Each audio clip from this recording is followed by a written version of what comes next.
किसी समझदार इंसान ने ठीक ही कहा है कि बड़ी लड़ाई जीतने के लिए छोटी छोटी लड़ाई हार जाना चाहिए। वैसे भी हार कर जीतने वाले को बाजीगर कहते हैं। जिंदगी में जितना फोकस करना जरूरी है किसी भी चीज पर, उससे भी कहीं ज्यादा जरूरी बन गया है आज इग्नोर करना। निगेटिविटी को दूर रखना सीखो। काम में फोकस तब आएगा ना जब गलत जगहों से ध्यान हटेगा। बाहर बहुत कचरा फैला है, चारों तरफ कचरा ही कचरा फैला हुआ है। ऐसे में हमको चाहिए कि कचरे को कैसे इग्नोर करें ताकि हमारा फोकस हमारी सफलता पर लग सके। सक्सेसफुल अगर बनना है तो इग्नोर करना सीखना ही पड़ेगा। जीवन में कुछ बड़ा करना है, इतिहास रचना है तो इग्नोर करना सीखो। लाइफ में जितना ज्यादा याद करना जरूरी है उतना ही भूलना भी जरूरी है। अगर लंबे समय तक कचरे वाली बातें पकड़कर बैठे रहोगे तो सफलता भी तुमसे दूर बैठी रहेगी। जैसे कल थे वैसे ही यदि आज भी रहे तो आने वाले कल में भी वैसे ही रहोगे। कुछ लोगों को तो आदत लग चुकी है दिमाग में इधर उधर का कचरा डालने की। एक कान से सुनकर दूसरे कान पर ढक्कन लगा रखा है, वो दूसरे कान से निकालते ही नहीं बल्कि दिमाग में रख लेते हैं। उन्हें हर किसी की बात का फर्क पड़ जाता है। जिसे सबकी बातों से फर्क पड़ जाता है ना, वो इंसान हमेशा दुखी रहेगा। ऐसा इंसान कभी कुछ नहीं कर पाएगा। मगर जो इंसान कचरे को इग्नोर करता है, फालतू की बातों को एक कान से सुनकर दूसरे कान से निकाल देता है, वह अपने लिए क्या सही है और क्या गलत है चुनाव करना जानता है। वह सिर्फ अच्छाई और तरक्की की बातों को ही दिमाग में रखता है। वह एक दिन जरूर कामयाब होता है। तो दोस्तों, आज हम इस वीडियो में 7 ऐसे तरीकों पर बात करने वाले हैं जिन्हें जानना हम सब के लिए बेहद जरूरी है।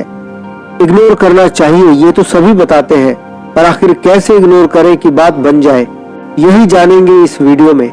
इससे पहले अगर आप साबिर जी मोटिवेशन चैनल पर नए हैं तो प्लीज चैनल को जल्दी से सब्सक्राइब करके बेल आइकन जरूर दबाएं ताकि इसी तरह की पावरफुल वीडियो आप तक पहुंच सके। तरीका नंबर 1, अगर आपको लोगों को इग्नोर करना सीखना है तो ये समझना पड़ेगा कि सारा खेल दिमाग का है। आपके साथ कई बार ऐसा हो जाता है कि किसी एग्जाम में आप फेल हो जाते हो, या बिजनेस में या फिर किसी रिलेशनशिप में आप फेल हो जाते हो, तो आपके मन में एक लड़ाई सी छिड़ जाती है और आपका फेलियर बार बार आपका ध्यान पीछे की ओर खींचता है। उस वक्त आपको जरूरत है पॉजिटिविटी की। आपको यह भी समझना पड़ेगा कि सब कुछ आपके हिसाब से नहीं होगा, और पॉजिटिविटी आती है बाहरी नकारात्मकता या लोगों को इग्नोर करके। तभी आप महसूस कर सकते हो जब आपके पास पावरफुल इग्नोरेंस होगी। हमारे सामने बहुत सी ऐसी चीजें आती हैं जो बिल्कुल भी ठीक नहीं है और हमें उनके साथ रहना भी पड़ता है। हम उन्हें इग्नोर कर सकते हैं। जिस तरह गुलाब के फूल के साथ कांटे भी होते हैं, कांटों को खत्म तो नहीं किया जा सकता पर बचा जा सकता है सावधान रहकर। ऐसा ही हम सबके साथ होता है, ऐसा ही समाज में होता है। इस दुनिया में थोड़ा कुछ अच्छा है और बहुत कुछ बुरा है। इसलिए मैंने वीडियो के शुरू में ही कहा था कि कचरे से ध्यान हटाना जरूरी है। आपको पॉजिटिव नजरिए से खराब चीजों को छोड़कर काम की चीजों पर ध्यान लगाना है, क्योंकि अगर आप हर बुराइयों से भिड़ने लग गए तो आपका सारा टाइम उनसे लड़ने में ही चला जाएगा और आपकी सारी एनर्जी भी खत्म हो जाएगी। आपको अपने निर्णय को लेकर इतना पॉजिटिव रहना है कि कोई भी व्यक्ति या स्थिति आपको नेगेटिव न कर सके या डिमोटिवेट न कर सके। तरीका नंबर 2, ज्यादा सीधेपन में भी ना रहो। जितने सीधे बने रहोगे तो लोग उतना ही तुम्हारा इस्तेमाल करेंगे। सीधे पेड़ जल्दी काटे जाते हैं, यही जंगल का नियम है और जिंदगी का भी। कोई किसी का सगा नहीं है। सीधे साधे लोगों को जीने नहीं देते। इस बात को जितना जल्दी हो सके समझ जाओ, उतना ही तुम्हारे लिए अच्छा होगा।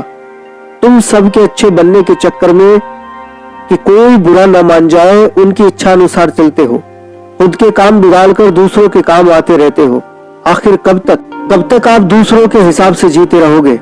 कब तक दूसरों की खुशियों के लिए अपनी खुशी का गला घोटते रहोगे, अपने आप को कुर्बान करते रहोगे? आखिर कब तक?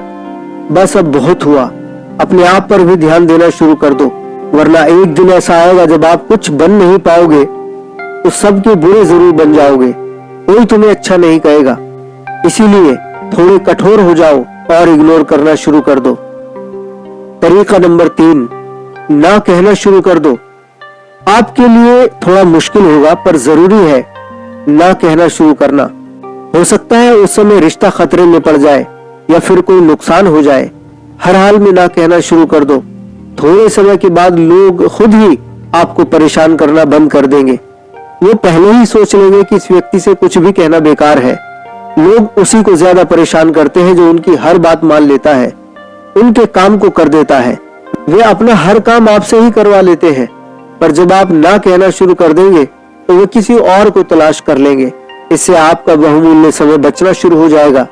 जब आप ना कहोगे तो ज्यादा से ज्यादा क्या होगा, वो नाराज हो जाएंगे, आपको छोड़ देंगे। इससे आपका ही फायदा है। जो जाता है उसे जाने दो। आप मर तो नहीं जाओगे बिना उसके। जो सिर्फ अपने मतलब से आपके साथ है, अच्छा हुआ वो आपको छोड़ गया। बचो ऐसे लोगों से, और ना कहकर ही बचा जा सकता है। तरीका नंबर 4, चुप रहना सीखो। हो सकता है कि सीधे सीधे ना नहीं बोल पाओ, या ना बोलते ही कोई विवाद हो जाए, तो चुप रहना सीखो। आप जब चुप रहना शुरू कर देंगे तो कई फालतू के झमेलों में फंसने से बच जाएंगे। जो व्यक्ति ज्यादा बोलता है या हर जगह कुछ भी बोल देता है, वो अपने ही कही गई बातों से नई नई मुसीबतों को बुला लेता है। लोग आपके अधिक बोलने का भी फायदा उठा लेते हैं। लोग आपको उकसाकर कुछ भी बुलवा सकते हैं, फिर आपकी ही बात से आपको फंसा सकते हैं, और यहाँ तक कि आपको अपनी बोली हुई बात को पूरा करना पड़ जाता है, जिसमें आपका बहुत बड़ा नुकसान हो जाता है। इसलिए अगर झमेलों से बचना है तो चुप रहना बहुत जरूरी है। तरीका नंबर 5, छोड़ना सीखो। अगर आपको जीवन में आगे बढ़ना है तो बहुत कुछ छोड़ना सीखना पड़ेगा। ऊपर उठने के लिए हल्का होना पड़ता है। अगर आप बहुत सी बेकार की चीजों का बोझ लेकर चल रहे हो तो हमेशा भारी रहोगे, उठना भी भारी पड़ जाएगा। दिमाग को हल्का रखो। पुरानी यादें छोड़ना जरूरी है ताकि नई चीजें भर सको। जो रिश्ता बोझ लगने लगे और उसे उठाए रखना मृत्यु के समान हो, तो ऐसे रिश्ते को छोड़ना ही बेहतर होता है। कोई स्थान यदि लाभदायक ना हो तो उस स्थान को छोड़ देना चाहिए। व्यक्ति भी सही ना हो तो छोड़ दो। तरीका नंबर 6, किसी की कही बात पर तुरंत प्रभावित मत हो जाओ। कई बार ऐसा होता है कि आप किसी से ऐसी बातें सुन लेते हैं जो ठीक नहीं लग रही, और आप प्रभावित होकर कुछ कह बैठते हो या कुछ ऐसा कर देते हो जिससे तुम्हारा ही नुकसान हो जाता है। इसीलिए आप अपने आप पर नियंत्रण रखें और खूब सोच विचार कर ही कोई निर्णय ले। कोई कुछ भी कह रहा है, हो सकता है ये केवल आपको उकसा रहा है, पर आप तुरंत रिएक्ट मत करो। समय दो सोच विचार के लिए कि क्या सही है और क्या नहीं। तरीका नंबर 7, खुद को इतना व्यस्त कर लो कि कोई फालतू व्यक्ति आपके जीवन में एंट्री ही ना कर सके। ये दुनिया का सबसे बड़ा और खास नियम है। जो व्यक्ति स्वयं को व्यस्त कर लेता है, लोग भी उससे थोड़ा कतराते हैं। ये दुनिया तो फालतू नजर आने वाले लोगों को ही परेशान करती है या उन पर अपनी मनमानी करने की कोशिश करती है। अगर आप व्यस्त रहना शुरू कर देंगे तो आपके काम का भी नुकसान नहीं होगा और लोग भी आपको महत्व देंगे। लोग आपसे अधिक लगाव भी करेंगे, क्योंकि जो चीज कम अवेलेबल होती है उसकी वैल्यू बढ़ जाती है।